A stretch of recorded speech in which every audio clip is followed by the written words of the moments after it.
gentlemen, may I have your attention, please? The show starts in 10, 9, 8, 7, 6, 5, 4, 3, 2, 1, go. Yeah. In your house with O'Con.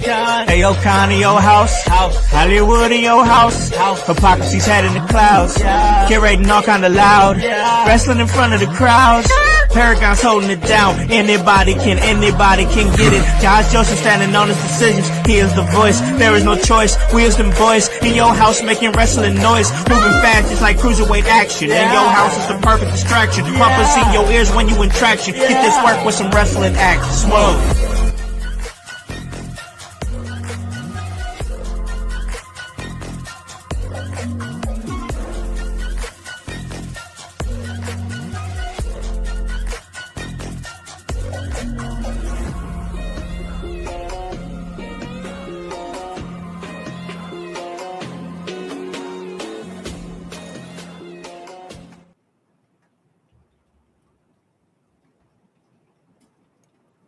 You're muted, buddy.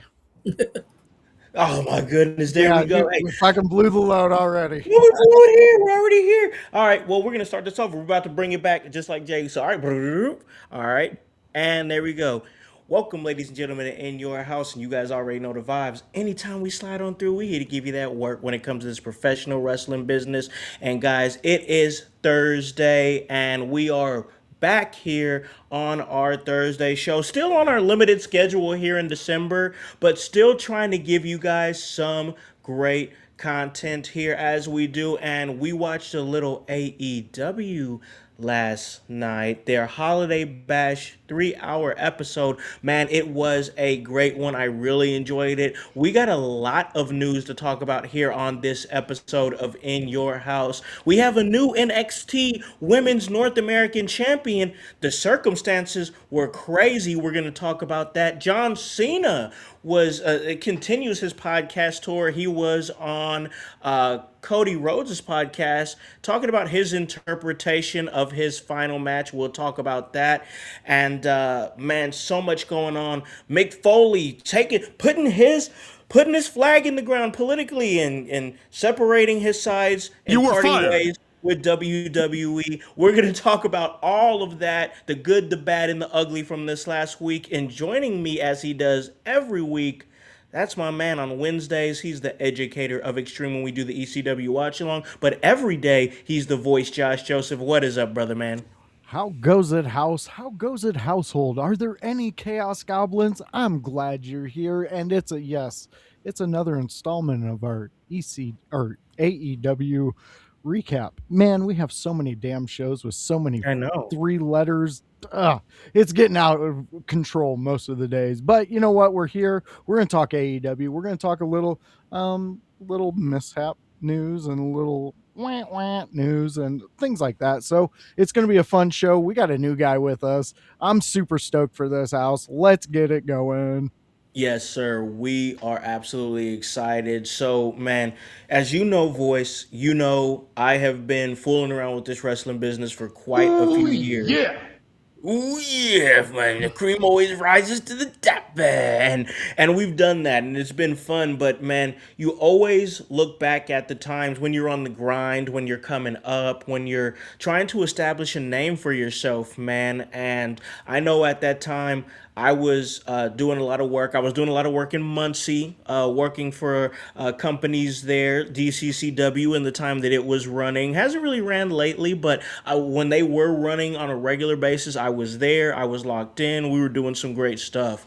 And I transitioned from going to being like the person there that's doing like the podcasting and kind of covering the show and doing some commentary to kind of becoming an on-screen character. So that role of podcasting and things like that was filled when a father-son duo came into DCCW over there in Muncie, and really just came in, and I don't even know where they came from. They just came out the blue, came out and was really putting in a lot of great work as far as like podcasting. They had their own home studio. I got a chance to be like do some of their on set work when they were doing that, and that was great, man. It was a great vibe. These guys always do a great job, and now their shows continue as they talk wrestling, they talk sports. That's Gonzo's Sports Room, and that's our guy OG Tony Gonzalez. What is up, brother, man? Oh man, things are going great, man. Just love professional wrestling. You guys do a great job, and I watch you guys, as you know, because I always comment. I watch you guys all the time. So Yes. yeah, you guys do a great job, and I'm excited to be here. Hey, we're excited to have you, man. So, all right, I heard a rumor. All right, I heard a rumor, OG Tony, and I want to know if this is true or not. Were you in attendance for Bruno Sammartino's first match? No, I was not. Oh, come on!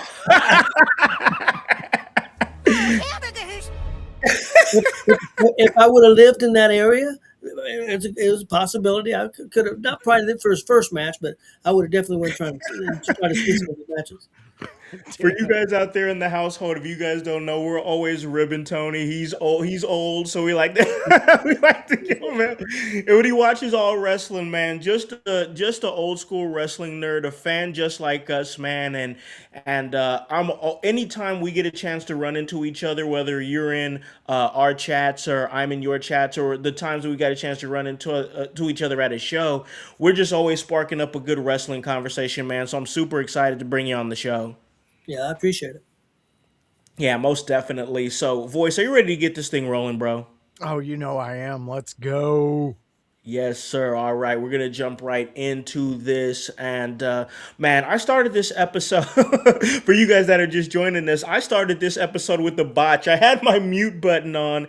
I botched the intro or whatever, but you know what? It's just perfect in that way because we're going to start this conversation with a botch that led to a title change. And we're talking about Thea Hale at NXT, who is now the new women's North American champion as she beat Blake Monroe on a really weird situation. So if you guys are out there in the household, more than likely you guys have already seen it, but if you haven't, it was a match for the women's North American champion on this past Tuesday's episode of NXT. And it from my vantage point, because there's a couple of different thoughts out there. There's a couple of different theories out there of as far as what happened, but from my vantage point, it looks like she jumped and she was doing a springboard like senton onto Blake Monroe, and the way she landed, it looked like she might have knocked the wind out of Blake Monroe. There's a couple of different reports that says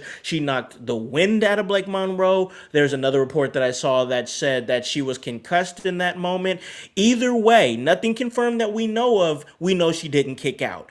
And she didn't kick out for whatever reason, so the referee counted the three. There was some confusion. You heard Blake Monroe's music play, then quickly cut it.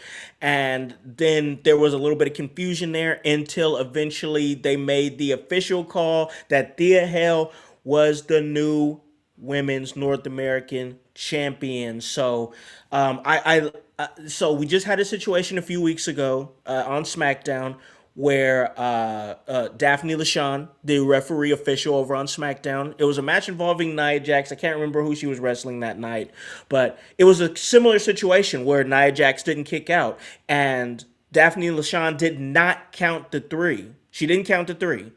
She went 1, 2, then she kind of cuffed her hands under and kind of checked the shoulder, even though Nia's shoulder hadn't moved at all, and she caught some heat for it on the internet. It's died down since then. She took responsibility. It was what it was.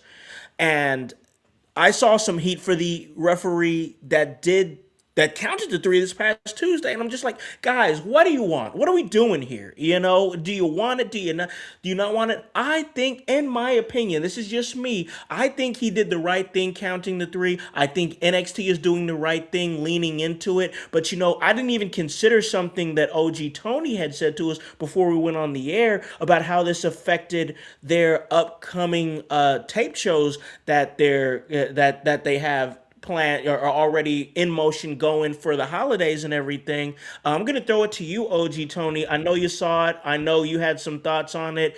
Where are you at? Do you feel like that he was right to count to three, or was it wrong because they had different plans? What's your mindset on it? I think it was the right thing. I mean, what are you supposed to do if you're gonna make him look like a fool? You want your referees to be strong, Yeah. and I know it hurt some of the plans and stuff, and it was just an accident. I mean, I believe what you said before. She came off. It's kind of a dangerous move anyway because she comes off back first onto Yeah. the opponent, so she's blind. She's not seeing him, and the way she landed on her, she definitely knocked the wind out of her, and she just couldn't, she couldn't get her shoulder up. She finally moved her arm, but the count had already come down. But she didn't even move the shoulder; it was just her arm while she moved. But the third count had already come down; it was over. And Yeah. I understand they already had Blake Monroe's music, there, so they hit the button. Well, of course, it's the wrong music, so they have to cut it Yep. off, and nobody knew what to do. I know she had an earpiece, or he had an earpiece, and they told him, "Hey, just go ahead and announce her the winner, and we'll go from there." And have to change plans accordingly. It was interesting. The crowd was stunned, but then the crowd really got behind Thea Hale. She got a pretty good ovation. I'm interested to see what they do. Are they going to take the belt right off of her, or do they maybe use that momentum and run with it and make Blake chase her for a couple months or something? So I think it could be it's going to be a good thing for Thea Hale for Oh yeah. sure, for her for sure. And she's been there 3 or 4 years, so maybe she'll get a little spark from this. So well, it'd be interesting to see what happens. No, I most definitely agree with what you're saying there. Like, Thea Hale's been there for quite a few years. She's a very, very young investment that they have as far as their talent, and that seems to be the route that WWE goes with NXT, is that they're targeting the young talent that's coming out of college or looking for some kind of program in college, next in line program, of course. But once again, like you said, I dig that they leaned into it. I think it's an interesting wrinkle for Thea Hale, who kind of needed something right now. She's been kind of affiliated with Joe Hendry, but we just saw Joe Hendry on John Cena's last match. So we don't know if maybe they're gonna move him up, because me and Voice, just like this past week, we were talking about, hey, these talents here that were on John Cena's final match card, especially with SmackDown going to 3 hours, I think you just call them up. I really do. I think you just call these kids up and give them a chance. And I think that I like the fact that they took a chance and they're running with it. Yet, like you said, it messed some plans up, but we gotta keep it moving. We gotta stay organic. I love the fact that he stayed organic with it, and they're gonna lean into it. Voice, go ahead and add to the conversation. What's some of your thoughts on this whole situation with Thea Hale and the Women's North American Championship on NXT? Well, I'm with both of you. I think it was a great idea to just go with it. Just go with it. See what happens. See what the Yeah. reaction's going to be, because then we got it, and it was a very good reaction. So there's your first surprise. Secondly, in this whole conversation, so when this happened previously, all you nerds went out there, you got on your computers, you started acting a fool, saying nonsense when you should have been told. Go outside, nerd. Get out. Go. I ain't got time to be distracted by your worthless chime-ins. Go on. Exactly. These are worthless chime-ins when it comes to when they're correcting the refs, unless the ref blatantly blows something. We had one ref who stuck to the script on TV. It looked dumb. It looked ridiculous when the ref pulls their arm away from counting till 3. Then check, put your arm under the shoulder like you're there's nothing to check. The shoulder didn't move. And I'm not saying that the girl, the ref, the woman who was the ref is dumb or anything. I'm saying that when you play it like that, it appears dumb to the average viewer. Everybody looks stupid in the situation. Everybody involved looks stupid. Exactly. When you can easily yes and. It's an easy trick that people use in entertainment. So they're yes anding. Right now, she got the wind knocked out of her or concussed. One or the other. Something happened to the fact she couldn't kick out and stick to the script. So Yeah. the third slap came down, they moved forward. I like it. I like this direction. I like because it says, look, we can make mistakes. You guys know it's a mistake because you guys are reading into it. You knew that she wasn't supposed to win this one. Yeah. A title change on a Tuesday night. What's wrong with that? What's wrong with that? You know, sometimes when a title change happens on just a weekly TV show, your program gets talked about a lot more because that's a chance you get. I mean, I know back in the day, sometimes when I seen Steve Austin with that title and he was on a Monday night and let's say maybe The Rock was his opponent, you thought that there's a possibility The Rock might take this from Austin tonight. You never know what's going to happen. And this happened to be on a Tuesday. Those times would happen back on a Monday. I'm loving it. I think this is a great direction you're going to go, especially since you have legends walking out on you. I mean, you got to do something. You got to make sure something. That was a bang bang joke.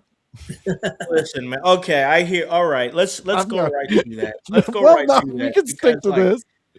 Listen, bro. Listen. First off, Thea Hale, love the situation. I love everything that they're doing with it. Great opportunity. Lean into it. I think that they are. Also, before we switch gears here, I do want to say this. I saw an interesting wrinkle because I was kind of studying the whole situation with the Thea Hale thing, and they cut a promo in the back where she's there super excited because that's Thea Hale's character. And then you have Jordan Grace who comes into the scene and she's like, congratulations, I guess you figured it out faster than what I could. And then you had Blake Monroe coming and pouting and she's like, give me back my title. And she like, I love the fact that it happened. She's accepting of it and she's still playing the role of Blake Monroe. I think that these ladies are dealing with it in a great way. Whatever happened, they're dealing with it in a great way. But I also noticed, if you watch that promo and check it out, I think we might be leaning in. I think we might be gearing towards a Jordan Grace heel turn because it felt like there was some jealousy in her voice about Thea Hale winning a championship before she could. And if you want to take the opportunity to turn Jordan Grace heel, which I think could be a good refresh for her character, why not have her turn on somebody as lovable and as likable as Thea Hale right now? She's the perfect baby face to turn on right now. What do you think about that, OG? Yeah, I honestly, what I think the plan was for last night was I think Thea was supposed to lose, and I think her opponent was going to beat the crap out of her, and I think Jordan was going to come in and save her. I think that was. I really think that was the original plan. So they had to pivot, and it makes sense because she's done a couple of other backstage interviews. The other one was with the one that had the TNA title, the women's title here recently. The name is escaped. Lonnie Jordan, and they've had words. They've had words her and Jordan has. So there's definitely jealousy, and she's upset that she's not winning. She was TNA champion. She was the longest knockouts champion, and she comes here and she can't figure it out. So you got nothing. Yeah, it would make sense that she might turn, and that would be a good person to turn on. Oh yeah, for sure.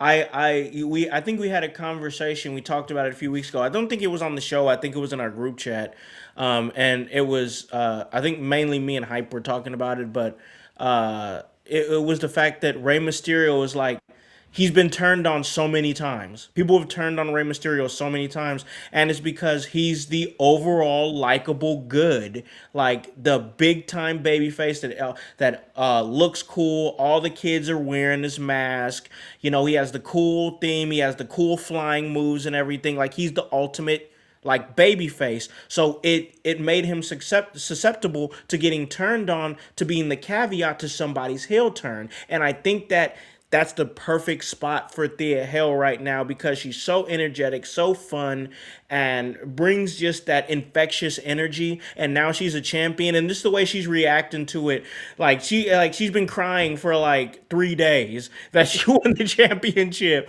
Like it's I just think her character is so exuberant that she's if this is the way that they're going with it, maybe they were already going here. If that was the plan, that um, Thea Hale loses, then she takes the beat down from Blake Monroe. Then Jordan Grace comes and makes the save. Maybe there was a reality where we were getting to the Jordan Grace heel turn on Thea Hale anyway. But I think this way, it's just a little bit better because of the circumstances and just the way, once again, as I was listening to it, the jealousy in Jordan Grace's voice. So, voice, any last things you want to add to that? I think it's great. Also, there's a lot of online chatter that with Jordan Grace specifically saying WWE just grabbed her contract to slow her momentum anywhere else. I think that's Ooh. complete bullshit. I really do.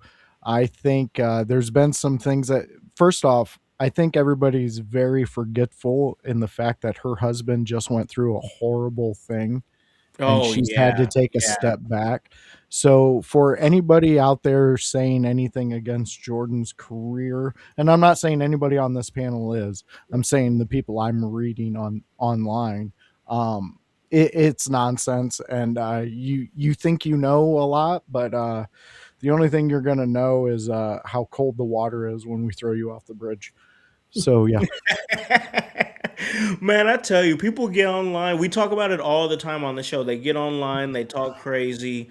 They can never do what these people do, man. And like you said, like Jonathan Grisham just dealt with like I I'm not even sure bro is 40 yet. No. I don't know. I'm not even sure he's 40 yet. And he had a stroke, right? Like, Yeah. and so and right now, like they're who each other have. You know what Yeah. I'm saying? Like, why would it make sense for her to lean into her run right now when there's a lot of time? She's probably like, I need to be worried about him and his recovery. And once he's good, once he's okay, then boom, Jordan Grace is an incredible talent. Looks good, wrestles good. She's She's believable. believable in some ways, kind of reminds me of Taz in a way because she's small in stature but wrestles bigger than what she is, like Taz did. Totally agree. That's what I see. So, I don't know, bro. I just think people need to relax. She's got plenty of time and she's going to do great work once she's able to focus and have that clear path and clear road without having to worry 100. about yeah, without having to worry about ailments from family.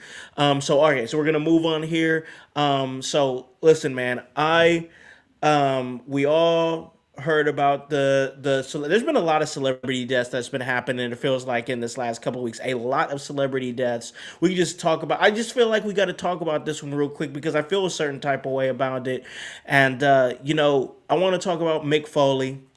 Mick Foley.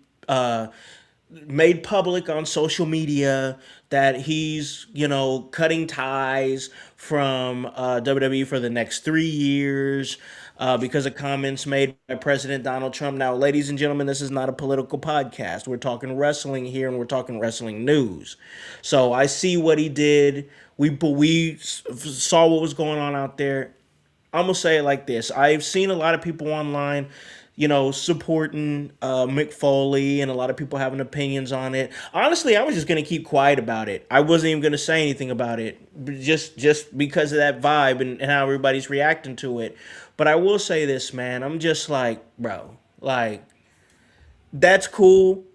I don't even think you've been on TV since like 2023, on WWE TV since 2023. So like that's cool.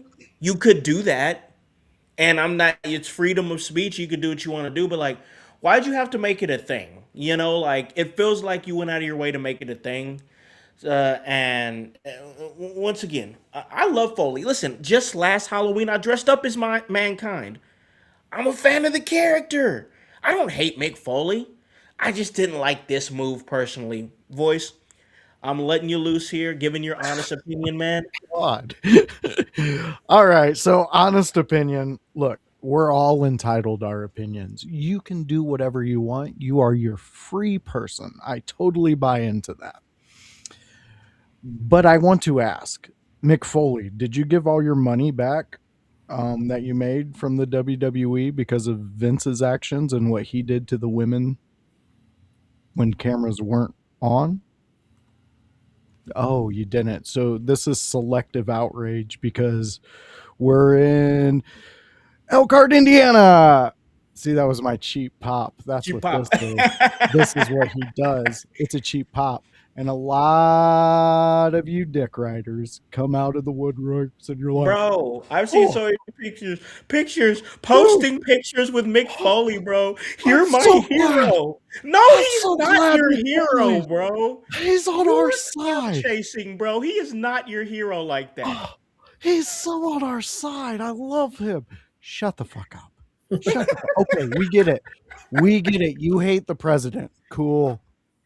Doesn't change Bro, anything. Does not whatever, bro. change a Like, thing.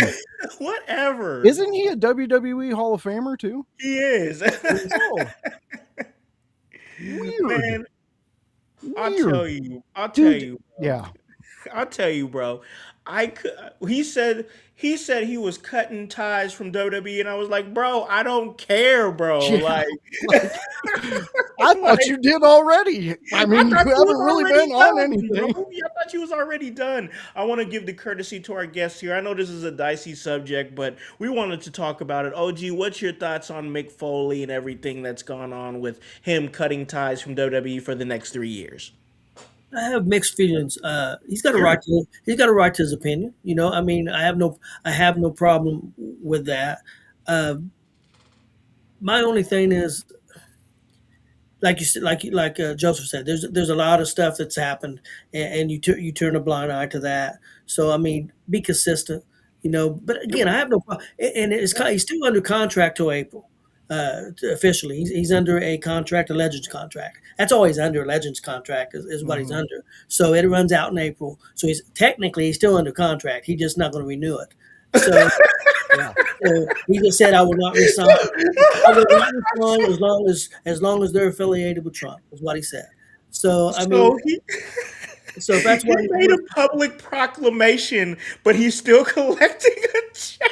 yeah, because he's Bang bang. He's still under contract. So I mean, unless they was nice enough to let him out. I mean, Right. I would let him out. Honestly, I would let him that's out. what he wants. Let him out of. I would be like, yeah, let's just do cut a ties. buyout, Then. some sort of We're buyout or good. something. Yeah. Yeah, I mean, I would love for the politics not to be involved at all. Oh, exactly. 100%. This is our escape. Yep. Yes, 100%. But I mean, Triple H is part of the. You know, I mean, he's been over to the White House and that's and so is Vince McMahon's ex-wife or wife. I don't know if they're still married or not. She's Board of Education. She's on there with Trump. Yeah, she's on the cabinet. I mean, they definitely support Republicans. Hey, support who you want to support.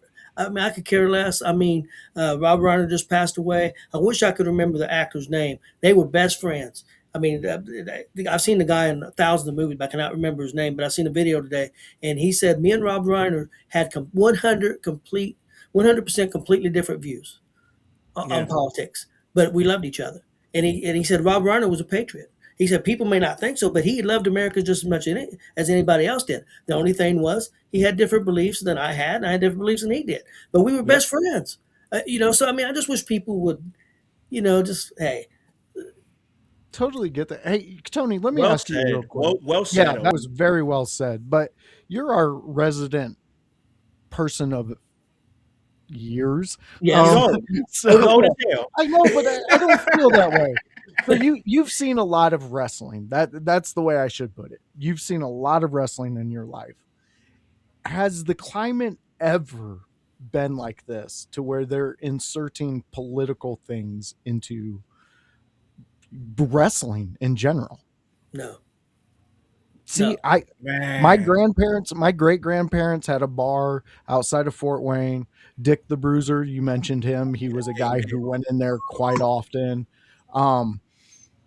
It makes no sense to me that any of this is even brought forth to the ring at all. Bring it. Like, I get it. Linda McMahon, she's a part of the Board of Education. Yeah. Triple H went out there because she was getting sworn in, and there was a bill I think she was trying to get pushed in or something like that. There was a moment for her being recognized. He's her son-in-law. Of course he's going to go, like, I think we all see that. And just like with Jones, me and Jones are completely on different sides of the political view, but we love each other. Like I do not cross Jones and have me hear about it, because things will not be good for you. But this is the thing. We need to get back to those moments. 90s, to me, that's when we were all just loving each other, having a great time. Wrestling was pure entertainment. Guys were driving in with beer trucks and spraying down their bosses. Beautiful. We didn't know the boss was doing weird shit off the camera, but we move on from that. But yeah, I just, that's so weird that now in today's climate, for you, Tony, especially, you're witnessing this start to trickle into something that we all use to escape all that. Yeah. That's what wrestling's supposed to be. It's supposed to be an escape. And I tell you, it's weird. Here I am on a podcast talking about wrestling, but a lot of the dirt sheets and a lot of the stuff, the internet has hurt wrestling. Unfortunately, it really has. I mean, all the reporting and everything, they give WWE a hard time about having the show unreal. But what the heck's the internet? Yeah. Reporting every result, reporting everything behind the scenes. So how can they come out and say, well this is bullcrap, unreal? Yep. But you're doing the same thing every day and making money every day, every 100%. solitary 100. And of course, I mean, I may be talking out of the side of my mouth. I'm here talking about wrestling. The only difference is I don't know about you guys. I ain't making no money. So I mean, I'm still here. And bro, I think that one of those commonalities though is that we can suspend our disbelief. Every fan wants to be the smartest fan in the room. Everybody wants to go to a wrestler and call them by their actual real name so you can feel smart. Like, no, bro, I'm here to be. That's why I didn't like this whole Mick Foley thing. Once again, like, got love for the Mixter, I do. Like, I really do. But like, I didn't like it, bro, because it's just like, come on, bro. I come here to get away from this stuff, I come here to get away from this stuff. I don't want it all mixed into my wrestling. I want to enjoy it. I want to have a good time. I want to do this what I'm doing right now. Talking wrestling with some, fellow great fans of it, like myself, followers. It's not about that divisive stuff for me. It's all about us coming together and making this great, making this enjoyable. We create content on it. So yeah, we're contributing to the monster that is the internet. But I like to believe that what we're doing is a little bit different than what others are doing.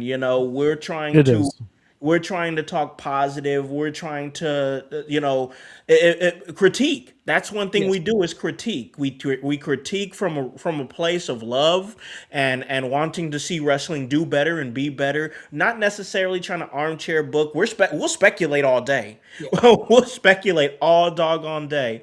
But we always have fun with it, man. So we got one more thing to talk about before we hop to our commercial break. Then we're gonna talk AEW Holiday Bash. A lot of cool stuff. I'm really enjoying AEW right now. We'll talk more about that on the other side of the break.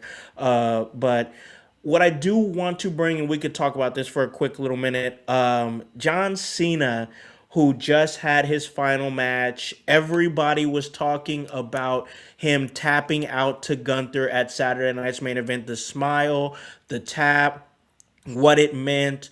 And, John Cena, he did his first podcast since retiring. He had the real nice 3-piece suit and whatnot, looked sharp. He was retiring to George permanently. He was on Cody Rhodes' What Do You Want to Talk About? And he got right into the match. I didn't get a chance to listen to everything, but I got a chance to see some of the excerpts from the podcast and whatnot. And basically, he said that it was him accepting, in character, John Cena accepting death. That's the death of the John Cena character. He was accepting the fact that for once, everybody in the arena was cheering him, not half guys saying, let's go Cena, Cena sucks. It was the entire crowd. And he's like, that's something that's never really happened, So he accepted that, accepted his death, tapped out. And, I can appreciate the fact that he let us know what it meant to him, but man, I do kind of wish he would have left it open for interpretation at least a little bit longer. Uh, OG, I think a lot of people were speculating. I even put my personal thoughts on it, comparing it to an anime, Dragon Ball Z, and whatnot. But everybody had their speculation and their twist and interpretation on John Cena tapping out. John Cena just went ahead and gave it to us and told us what was up. What was your thoughts on it, OG? Yeah, I didn't have a problem with it. I liked it. I mean, that's kind of what I thought it was. I thought I thought he was happy. Hey, look, he exhaled. Hey, I'm done. I gave all I could give. I loved the way the match went. I mean, it probably went on for 5 minutes where he's trying to get out of that sleeper, Oh yeah. up and down, and he gave all he could give. So I mean, I enjoyed it, and I don't have a problem that he went ahead and gave out the explanation. It was kind of what I thought it was. It's Yeah. actually I'd heard Billy Ray talk about it on Monday, and that's exactly what he said that he thought it Yeah. was. So he pretty much had it. But I mean, he's been a wrestler for a long time, and he just kind of retired in the ring. And I think he had that kind of same feeling when they wrestled the Hardys, him and Devon, and they lost, and they got put through a table. So yeah, I loved it. I don't know what everybody's up in arms about. I know some of the people on the internet threatening other people's families and everything because they disagreed Oh yeah. disagreed with their opinion that it Yep. was, and I just the thing I didn't understand was how anybody who watches, like I said, I don't think I've missed a Raw in the last 2 years. Wow. Yeah. I think I've missed maybe 1 or 2 episodes of AEW. I mean, I watch wrestling regularly, so Yeah. I You don't know watch how everything. Yeah. anybody that watches wrestling regularly could have went in there and thought that John Cena was going to win that match.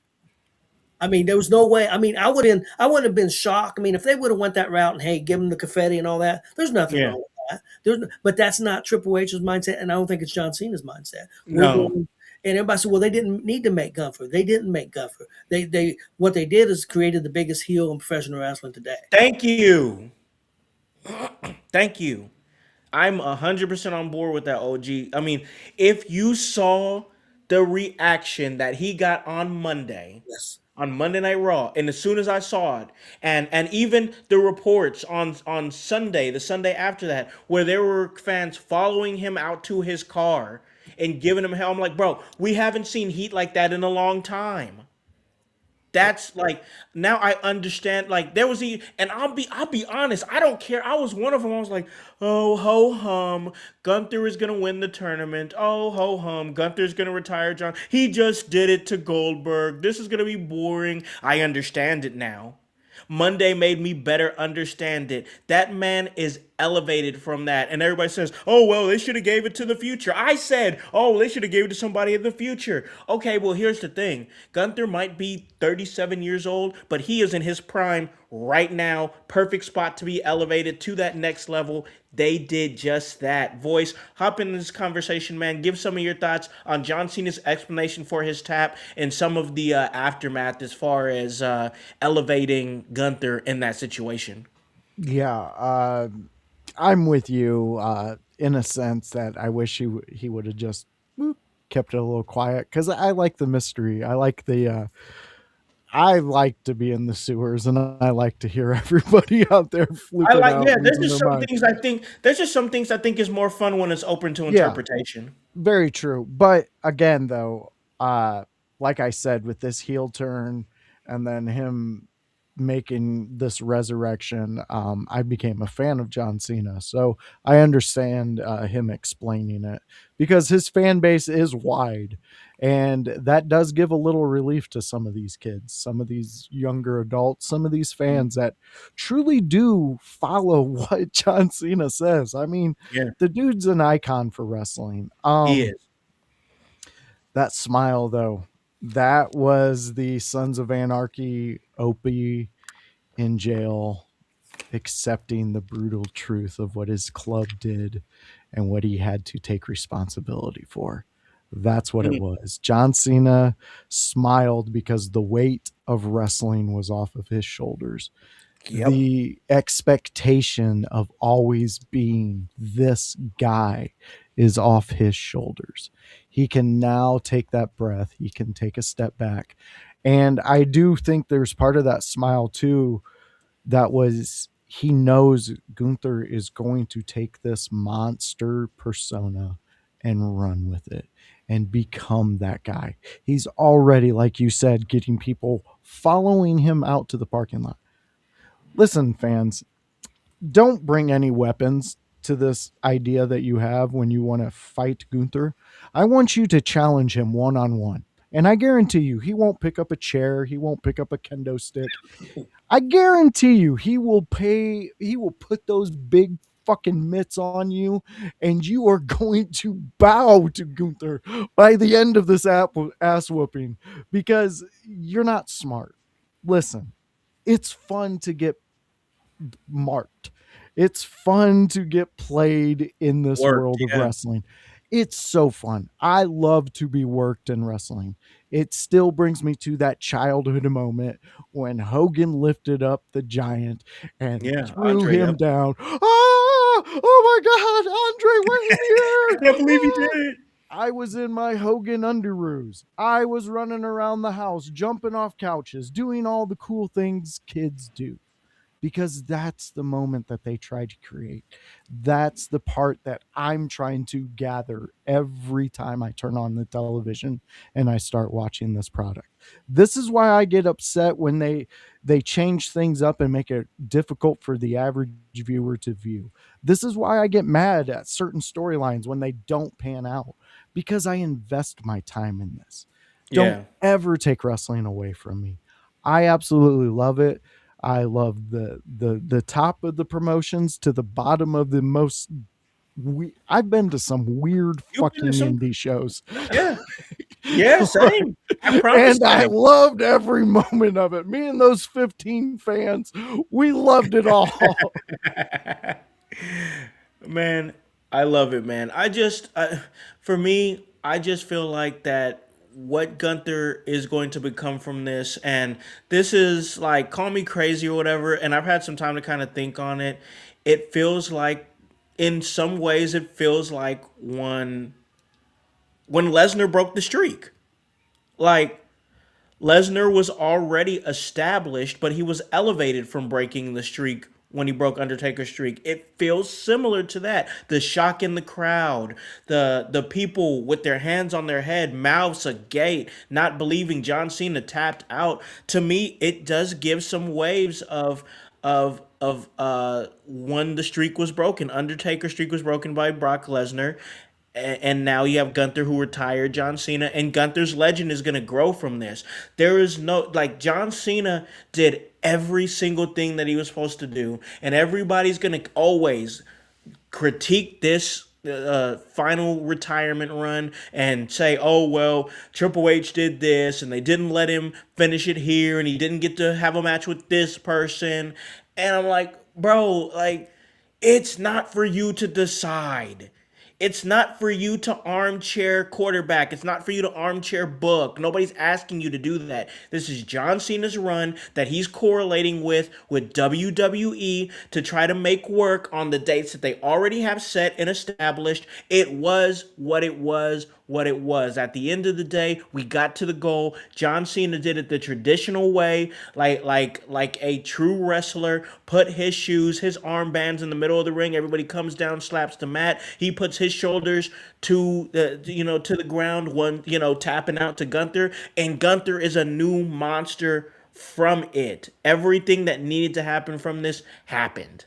Also, real quick, Howse, people going to forget about this, but I think you guys may agree. Look how much it helped other people. That tournament, Javon Evans got to wrestle Gunther, and it helped Javon Evans. It helped elevate. That was a great match. Yes, Carmelo Hayes got to wrestle Gunther, and since he wrestled Gunther, he has been elevated. The fans are getting behind him, so it helped him. And then all the people that got to wrestle on that Cena show got elevated. Even Henry, who was just in that little skit or whatever, it helped elevate all these people. So, and like I said, I think Gunther is going to be the biggest, because I think the next year is going to be huge for Gunther. I mean, I think he's going to retire Styles. I don't know when. I think it could be WrestleMania, but I think he's going to, and I think he's going to retire Lesnar. The rumors is SummerSlam. We've been talking about that, yeah. So, I think a lot of people got elevated through John Cena and Gunther. Man, the rub was bigger than the matches.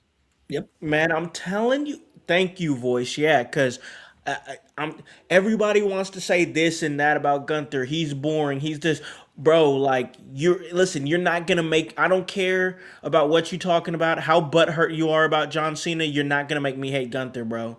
You are not. I've been riding with that man since before he signed with the damn company. I remember his lethal chops, the matches he was putting on, the when he was Walter, and just being the the heftier fellow that he was, putting on the quality matches that he was putting on, then slimming down, taking it seriously, and taking his health and fitness seriously to be able to be prepared for a role like this. And man, I'm just telling you, it's a huge opportunity for him. And John Cena is going to go and do his next thing. And that's going to be us, ladies and gentlemen. We're going to do our next thing. And man, that's talk a little bit of AEW. But hey, before we do that, we're going to take a break. We're going to pay a few bills. On the other side, we're going to talk about AEW Holiday Bash. I thought it was a great event. The return of MJF. I am enjoying a lot of facets of AEW. But once again, we'll talk about that on the other side of this break. I got Voice. I got OG Tony from Gonzo Sports Room. We're going to talk about that so much more on the other side of this break. Hello everyone, it's the Pope Elijah Burke, founder and president of the Love Alive charity. I wanted to take this brief moment to share with you my charity's continued humanitarian efforts to positively impact the impoverished communities in and around the greater Jacksonville area. This cannot be possible without your support. If you'd be so kind, please take a moment to visit our website, love-alive.org, to learn more about the charity and its mission. Also, feel free to donate to our 501c3 organization that operates off of the donation of the public, which is you. Whether that be by website or via Cash App, $1 help makes a difference in the lives of others as we continue to positively influence many people by being the change that we wish to see in the world.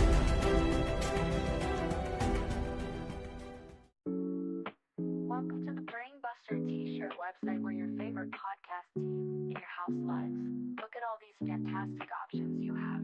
If you want that sweet hype, we got it. You want to be divinely designed at yours. Have you lost your voice? We have all that voice merch for you. Are you just a part of the household? We got that too. Brainbuster Tees is where IYH live.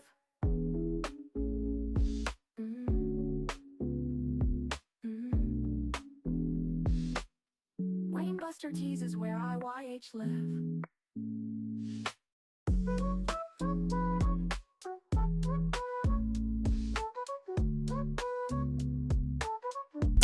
In your house with O'Con. Hey, O'Con, in your house. Hollywood. Emerge faithful for coming out to Emerge 91 Blood and Bone. Since 2019, I have been the executive producer of the In Your House podcast. Since 2021, I've had the opportunity and the privilege to be a part of Emerge Wrestling in Columbus, Indiana. The honor and the privilege to tell all of you, right here in the middle of this ring, that Emerge Wrestling, in collaboration with the In Your House Network, will be at the Squared Circle Expo this March in Indianapolis. Indianapolis, Emerge Wrestling in your house. We'll see you in March. Hey, O'Con, in your house. Hollywood, in your house. Hey guys, welcome back to In Your House. And man, what a fun episode it's been so far. We have OG Tony in the building from Gonzo Sports Room, Gonzo's Wrestling Room. Him and his son Chris, they do a great job over there. So we're most definitely excited to have him on for doing a little crossover episode. And man, listen, I have been, I'm drinking a lot of water right now. I've got like the whole nasal drip going on. We're going from like the snow, -degree temperatures. Now we're jumping up to 50 degrees or whatever. It's driving me crazy, but I'm thankful that I have that energy because of Goalie Nutrition. Goalie.com is where you need to go if you want to get your wellness right, whether it be the ashwagandha gummies to chill and relax and feel that vibe, or it's the Matcha Mind gummies to get that focus. You can lock in and do everything that you need to do. Goalie.com is the great place to go. And you can enter promo code IYH at checkout. Get 10%. Let them know that we sent you. And check out everything we're doing on Apple Podcasts, on Spotify, we're on X, we're on Twitch, we're on YouTube, we're on Facebook Live. Listen, there's no excuse, all right? There's no excuse for you to miss an episode of In Your House. So listen, I know that we got a chance to check out the 3-hour show. I didn't get a chance to check out all of it like I really wanted to, but listen, from what I got a chance to see from AEW Dynamite last night, I am inspired for what they've been doing. Now, I know for a fact that myself, I've said it. Voice has said it, and it's something that I know for a fact that OG Tony has said in our chat before, and that is the fact that AEW, they have great pay-per-view caliber matches when they do pay-per-views. It's great. Hooking us in for the weekly shows, though, is a completely different story. And speaking of stories, that's what we want to stay with, is the fact that I didn't think they were focused on stories. I didn't feel like, it's been famously said that Tony Khan, storylines was not something that was priority for him. I think he's learned. I think we've seen it, because from what I saw from that episode of AEW Dynamite, the Holiday Bash, it's a completely different landscape in my mind than it was a year ago. I mean, you have the Continental Classic is starting to heat up. I'm enjoying that. You have the Battle Royal for the Dynamite Diamond Ring. That's going on. The women's tag team division is an absolute thing. Women's tag team wrestling is hot right now in both major U.S. companies, WWE and AEW. I love it. I'm enjoying it. They have a very star-heavy main event scene. I love to see that it's not that you don't have the Bucks or Omega or Moxley involved in the main event scene. It's guys that you've built, guys that you've grown, such as Swerve Strickland, somebody you've invested in like Hangman Adam Page, Samoa Joe as the grizzled, confident champion right now. Love what he is doing right now and whatever is next for him, because I don't feel like he's coming out of this now fatal 4-way at World's End in Chicago champion, because now you have a new element that is back. That is MJF. Maxwell Jacob Friedman came, lit it up on the mic. That boy lit it up on the mic. This dude compared Swerve Strickland to Diddy on live TV. Wild. That is a wild man right there. He mentioned WWE openly. He's like, hey, it's a pretty good company. I love what this guy does. I mean, he just knows how to get you talking. I'm excited for what he does in the match because, even though he's an excellent, far above average talker, he can get down in the ring. OG, I want to ask you, I just brought up some of the strong points, I think, of what I've seen from really locking in the AEW for about almost the last month now is where we're going. What are some highlights for you as far as what AEW is doing right now, including last night's episode of Dynamite? I think MJF coming back helps a lot. I mean, to me, he's a star. I mean, oh yeah. I think Swerve's there, but he was gone for a while, so I don't know if he's quite at the level of MJF, but I think he can get there. Hangman does pretty well, of course. Samoa Joe, he's a Hall of Famer as far as I'm concerned. So, oh yeah, and he knows what to do in the ring, and he knows how to talk heel or face. So that was my favorite segment on the show. That promo, that was my favorite thing. The contract signing, it was the best thing on the show. So I think there's. I watch it every week, and I'm gonna be honest. I thought the show was pretty good the first 2 hours. Okay. The third hour, I got really bored. I'm going to be honest with you. If it would have ended, bring it on. Yeah. If it would have ended after 2 hours, it would have been a probably a B plus for me. But you added that other hour, I'm not going to knock it down too much. I'll say a B. But it was a pretty good show. I don't like the Young Bucks match was fine. We don't need the $1 million matches. It don't add anything to me. The money matches. Just build up a feud. Just have a feud between these 6 guys and call it a feud. I don't need $1 million bags of money, and it just kind of past its time for me. For sure. Just my opinion on that. I thought the opening match with Moxley was a good match. I enjoyed that match. I thought it was a strong match. It was a strong match. I don't believe in the Death Riders. They've got to do something there. I honestly think they need to attack Moxley and put Moxley off TV for a month or 2 and bring him back as a huge face. They need to do something. And I think Pac would be a great leader of the new Death Riders. But I think they need to do something to change that up because it's ran for a long time. The women do a great job. They work hard. I don't think they're near as good as the women on WWE, but hey, they've not been at it as long. But I think they all work hard.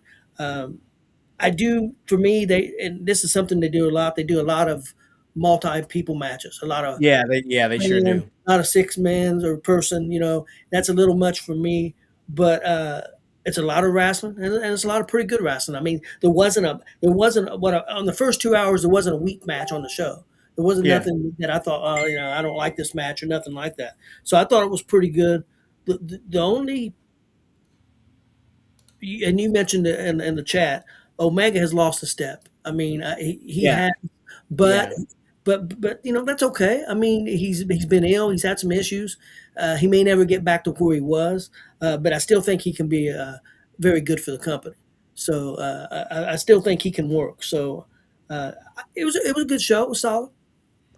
Yeah, I thought like you said, I thought it was a solid show. All fair assessments. I went on record and said, as far as like the $1 million thing, I just think like it's a easily digestible storyline. Like, we're wrestling for money. Like, that's exactly what they're doing in the NBA Cup champion. It's all just extra money. That's all it is. So I just felt like it was easily digestible for that. But all in all, I'm mainly enjoying the Continental Classic because I enjoy tournament-based competition.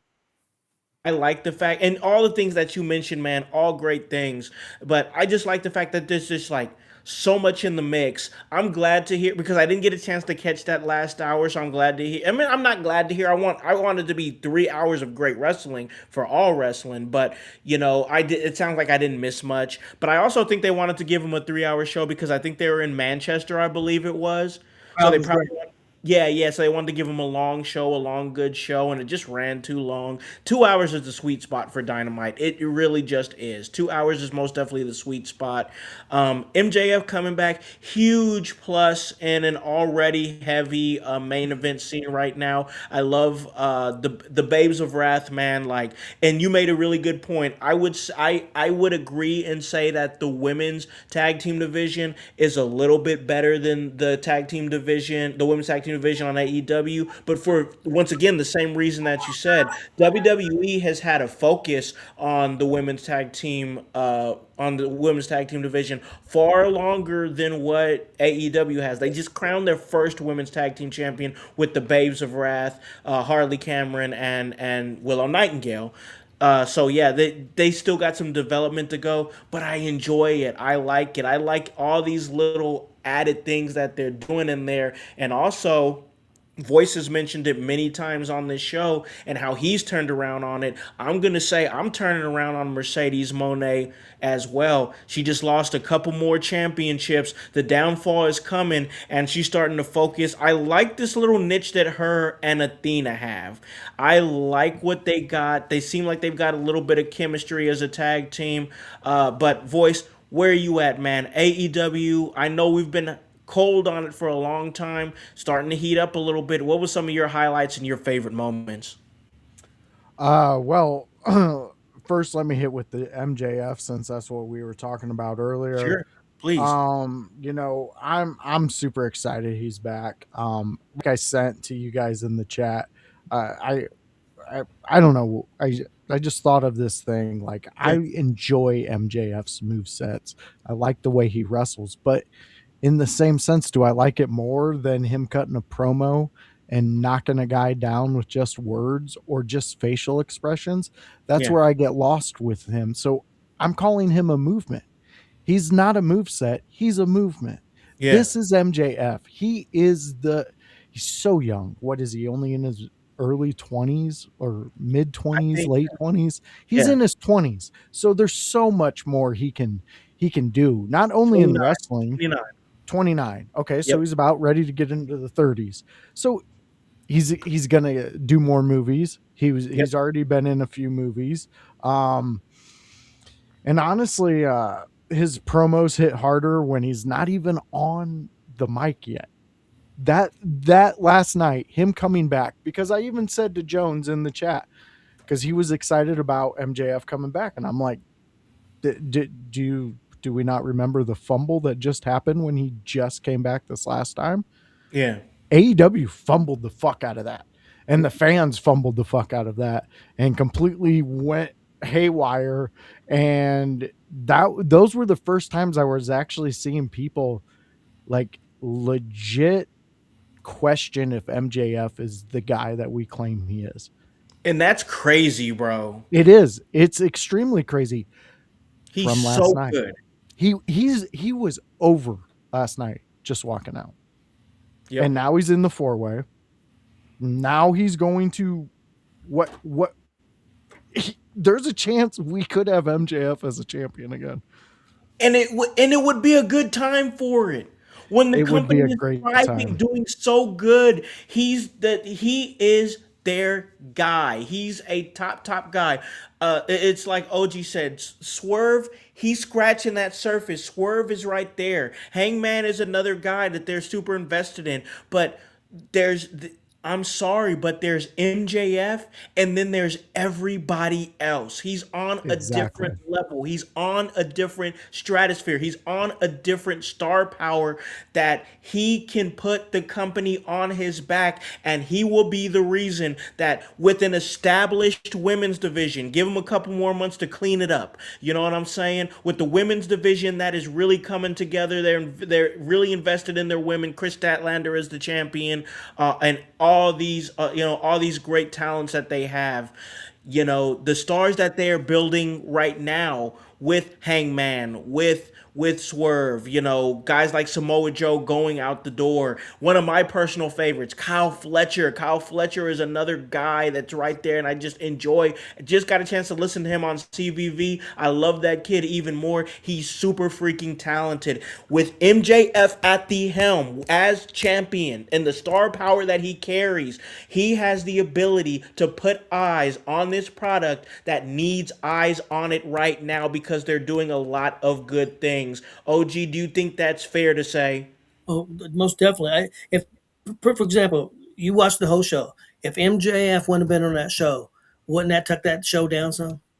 Yes. I mean, the star power. And real quick, I did want to just back for a second. When you talk about the women's division, I think one thing that hurts for me, is they do so many of these multi-women matches that, and why it hurts for me, I can't get invested in anybody. If they're one-on-one, you can get behind somebody. You get some feuds going, and they can develop their characters. And I think that's what they need to do with the women, so more people will get behind them, and they're not just filler matches. Sure. That's one complaint that I have there. They've got talent. I love Willow Nightingale. To me, she is a star, and I wish they would use her better. And then on the men's side, it's Hobbs. I mean, let's do something with Hobbs. I mean, look at the guy. I mean, but they are getting better. I think AEW is definitely on the rise. I'm just hoping. I got a friend that's a real big AEW fan. He works with us in Gonzo's wrestling room, Warren Misery. He's a huge AEW guy. And he ain't been able to tell me, why did the fans leave? I mean, at one point they were 800, 900,000, million. And all of a sudden they lost all these fans. And I've never been one of them. Why did they leave? I mean, what I'm saying, I know, Josh, you was a pretty big fan at one time. Why did you back off? Because of their treatment of Willow. Okay. When Mercedes came in, they just stripped the title off Willow and gave it to Mercedes, and that infuriated me because my Saturday nights watch along with Collision. Every single Saturday. I was really championing the career of Willow because it was unfolding in front of me, and I thought it was fantastic. But once they did that and killed all her momentum, you didn't make me a fan anymore. Okay. Just things like that. And then I was actually at the Chicago show where the fans booed Cody out of the arena. And that was like, to me, that was like, I mean, I get it. We're in Chicago. I get it. We're a little rowdy and everything, but like he gave his weight belt to this young kid in the front row, and that crowd bullied that kid into giving that belt back, to where you could see from where me and my brother-in-law were sitting, the dad was just like, he looked at the kid and was like, just give it back. Just give it back. They're not going to stop. That's crazy. For me, and I don't know, the CM Punk stuff. That's like, where, oh my God. God. I don't give a shit if Jungle Boy wants to jump through plate glass windows with lava running through them. That's his choice. He's his own person. He can do what he wants. Those things. Yeah, I'm with you on the CM Punk thing. When it got super petty and they was showing CM Punk videos when CM Punk had already signed with WWE and they were showing the fight video and everything, I'm like, come on, guys. You're not worried about making money. You're worried about being petty. And I'm like, this is the second biggest wrestling company in the US, and you're doing stuff like this. Why are you not worried about making money? Now it feels like AEW is telling better stories, and it seems like they're putting themselves in positions to make money.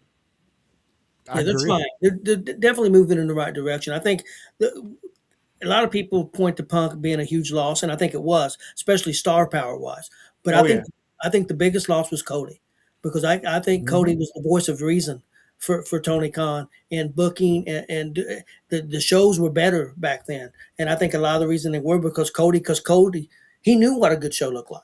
Yeah. I mean, he'd been around his father, he'd been around the business his whole life, so he knew how the business should run. I mean, I think Cody was both ways. I think he wanted to give talent more input, but he also knew you can't give him all the input. You got to have a line, and I think a big problem was when Cody left was there was no more line, and then things went bad. So, I think they are rebuilding, and they're in the right direction. I agree with you guys.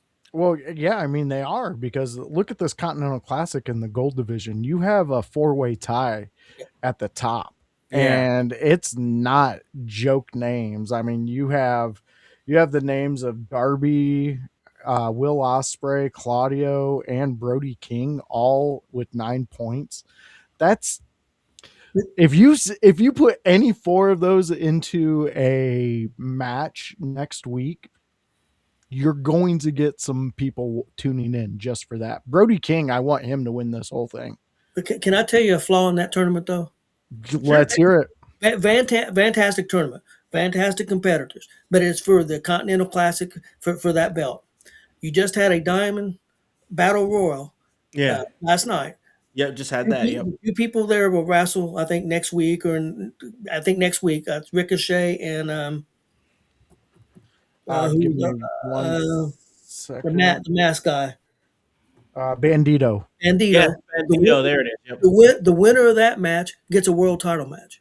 Mm-hmm. Now here you are in a great big tournament, wrestling your ass off for 2 weeks, 3 weeks, or whatever, and your prize is a Continental Classic at secondary belt. I think that winner of the Continental Classic should be for the World Championship. I mean, you could have gotten to a 12-person battle royal, get down to 2 people, and you get a world title shot. So that's a flaw that I think that Continental Classic, because they've had it before, and then they end up separating the belts, and it made another title. So it made a national title. So that I think they've got to clean that stuff up. I mean, that when you got the talent in that Continental Classic and you're wrestling in a tournament it's trying to be like the one they have in Japan. That's what they're trying to do. You know, I think it's the G1 or something like that. Yeah. Yeah, I think that's what it's trying to be. It should be for the World Championship. It should be for the world championship. I can definitely see where you're coming from on that one, and that's a very valid point. Very valid. I kind of like. I would like if they made it more like, you remember the United States title tournaments that they would have every so often, with even when WWE grabbed WCW, and they made that important. Like the U.S. title in WCW was an important title to have for your stepping stone to get to that world title. Now, if they can use the classic, if you win it, not only do you get that belt, but maybe a stepping stone to a world title. But I'm kind of in your boat there, Tony. I think it should be straight up for their world title. Just, I mean, if you're going to do a tournament this long, you should have the grand prize at the end of it. That's my issue. It should be the grand prize. So let me throw this hat in the ring, and maybe I'm wrong because I'm trying to think about it how they did it back in Impact. What if they did the thing they did it the Continental Classic the way you're doing it, but then like you could do a thing where I think it was like option C in Impact where you can cash in the the Continental Championship for a shot at the World Heavyweight Championship. Yeah. To me, that feels thoughts on it. Yeah, I mean, it just feels like you that it's getting too much. Like Overly maybe you've done, like you've done meth and you came up with an idea for a tournament. Like you've got all these things into it. All this extra stuff. We gotta get this going, guys. Like it's gotta be the most exciting thing ever. But I get it. But like, no, I could see where. But with this type of tournament, since it's so long and there's such a unique point system to it, and you're taking from overseas ideas and things like that, adding something like that to it, it doesn't. I'm not gonna say no yet. Sure. I can see where you're going with it. If they can do another year of solid storytelling, yes, and they could add that into the tournament and make it like make a storyline with it, I'm for it then. But if you're just adding it in to add it in, what's the point? You know, like Raven said, if you don't have the why, you don't have anything. Well, see, that was the problem last year with the Continental Classic. It was good last year, but the problem was after it was over, nothing. There was no story or nothing out of it. Hopefully, they've got something planned after this tournament that's going to build. If not, it's kind of all for naught. Sure.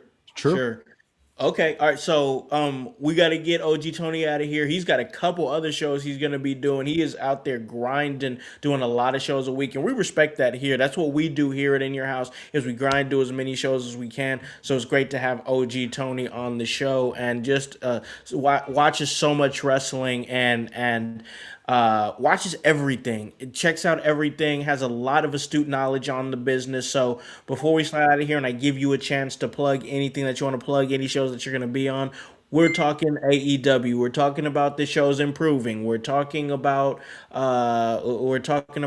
where they can go, what the next step is going to be. I want to ask you this: as the wrestling fan that you are, as long as you've been watching and you've watched AEW weekly for a while now, I want to ask you this: in your opinion, who is AEW's current four pillars as far as in-ring ability, mic work, and overall marketability? And we could even add the factor of who do you think is going to be the next guy, that next future that would be in those pillars? I think right now, I think MJF. I would take Swerve, and then I'm going to go with women on the other side. I'm going with Tony Storm and Mercedes. Okay. I would go with my four, and then the one that's fantastic is Kyle Fletcher. I think he's the next huge star. I'm hoping they do something with Hobbs, and Hangman's very good too. I just give Swerve a slight edge, over him because I think he's better on the mic overall. Character-wise, I just think he's a little bit better character-wise. He connects with the fans a little more. Yeah, just a little, not a lot, but no. just a little. Enough though. Yeah. enough for sure. Yeah, I'm a huge fan of Kyle Fletcher. I love what that kid does. I'm excited about his talent. Voice, you've been kind of checking out for the last couple of weeks. We're gonna send our great guest off here, but I do want to get your opinions here because, of course, you're another great fan of wrestling. Who are your current four pillars? For me personally, of course, it's MJF with his return. I mean, the dude just he he makes wrestling exciting, especially He's the for now and the AEW. future. Yeah. Period. I'm really loving Okada in this moment. Yeah. He's every week he's getting more and more on my radar. Brody King also. Um, Ooh, okay. I love it. I just look with where MJF is right now. I think him and Brody King going for the world title and let's say the Tokyo Dome. I think that would be epic, and I think Sure. it would fill seats. Women, Mercedes, even though you're That's losing, crazy. To hear you you're say that, dude. That is so you crazy. are you're it. Even though you're losing, because I love where you're developing your Yeah. story, where you're going. The sense Because of the madness, bro. She's about to go oh, crazy, bro. your downward spiral is going to be what gets Trent Reznor to rewrite Downward Spiral, and we get another Nine Inch Nails greatest hits. Like, it's going to be so good. So that's where I'm at. And of course, I always love Willow. Anything you do, I don't care. You could punch me in the Thanks, face, and man. I would be like, it's fucking art. You're amazing. Thank you, Willow. Yeah, man. I love Willow. I love Kyle Fletcher. I don't want to say like a pillar, but just like I still am a fan of Sky Blue, Sky Red. You I know, read. like just I loved that. Like they have a real and like OG Tony said, they need to do a little bit of work on it, but they got a really good women's division percolating. If They they got a do a good few base. Yeah, if they got a good base. If they switch a few things up, maybe present things a little bit more where we have more singles matches and can get behind competitors, most definitely. But I'm excited about it. AEW's putting out a great product. This was a great episode with the OG himself, OG Tony. He was there when wrestling was invented, ladies and gentlemen. OG Tony, where can they catch you and everything that they're doing and everything that you're doing, man? Hey, I'm on every afternoon on Gonzo Sports Room, also ESEN. That's the other network we're on too. Every day at 2 o'clock Eastern, 5 days a week. Also do two wrestling shows. We do on Mondays, GWR at 6 o'clock. We've got a wrestling show getting ready to start here in just a couple minutes. Yeah, yeah, yeah. It's Face or Heel. We do that every Thursday night. And then we also now have on our sports channel, we also have on Tuesdays, we have a hoop show at 10 o'clock every Tuesday. And then on Thursdays, tonight at 10 o'clock, we'll have a football show. It's called the Thursday Night Blitz, and we talk college and pro football. So, and man, it was our second show for Tuesday night, and we were shocked. We had over 1,600 people watch that show Nice. in the Wow. first hour, and we was that is only our second show, so we was real excited about that. Appreciate everybody that watched. So we're doing pretty well. Yeah, man. Sounds like you're doing great work. Always great to have you in our chats, and even better to have you on the show to actually talk some wrestling with you. So thank you so much for your time, man. We appreciate your knowledge, and you've been watching this a lot longer than us, and that for my money that's worth something. So thank you, man, for coming on and having a great wrestling conversation with this voice. I'll go ahead and let you say your goodbyes and plug anything that you want to plug, brother, man. Where can they catch you? All right, fans. So if you like what you've seen here, stop by next Thursday when we do it again at 6 p.m. It is the AEW recap show with IYH and me and Howse. And Tony, anytime you want to be back here, that spot is for you, buddy. Anytime Thank you you call me so on, much. Yeah, thank you so much, man, for yeah, not only doing this, but being in the chat. We absolutely appreciate it. But outside of that, if you want to catch more of me, it's the Tuesday show where we talk about Monday Night Raw. That is me and Kevin Calloway. He is a Chaos Goblin, and, he yells at me when we're not on camera. It's very nerve-wracking, but it's a good time. So come join me and him. That's 6 p.m. on Tuesday night. Wednesday nights, that is set aside for ECW Watch Along, where me and Howse we watch ECW tables, fire, anything you want to be that's violent. Even Cactus Jack, before he went nuts, he's there. So you can come and be a part of that with us and have some fun. That is me and Howse on Wednesdays when we get back into the groove of things, when this whole fucking holiday season dies down. We'll be back into it. And last thing to say, love Brody King. Can't wait for him to win this tournament and state some dominance in AEW. Hey, man, I love it. I love that we're doing so much work with AEW as far as watching their shows and really giving them a chance because, once again, like I've said, and I'll just leave it at this, I do believe there is a chance with John Cena retiring and ESPN deal, whatever, there's a chance a few scales could tip a little bit in the favor of AEW. We will most definitely see, but, man, I'm just glad we're going to be in the mix for all of that. Yeah, we are on our reduced schedule, ladies and gentlemen, but in January, we're going to be coming back strong, ready to give you that work, and that's HOWSC, and the W stands for work. So, for OG Tony Gonzalez from Gonzo Sports, Gonzo's Wrestling Room, for The Voice, Josh Joseph, and the whole team here at In Your House, I'm Alec on the Concept House, here to remind you to tell a friend, to tell a friend, to tell a friend, to hop on this bandwagon. Get on or get gone, because the household is still going mighty strong. You guys have a great day and a great rest of your week. Peace. Yeah. In your house with O'Con.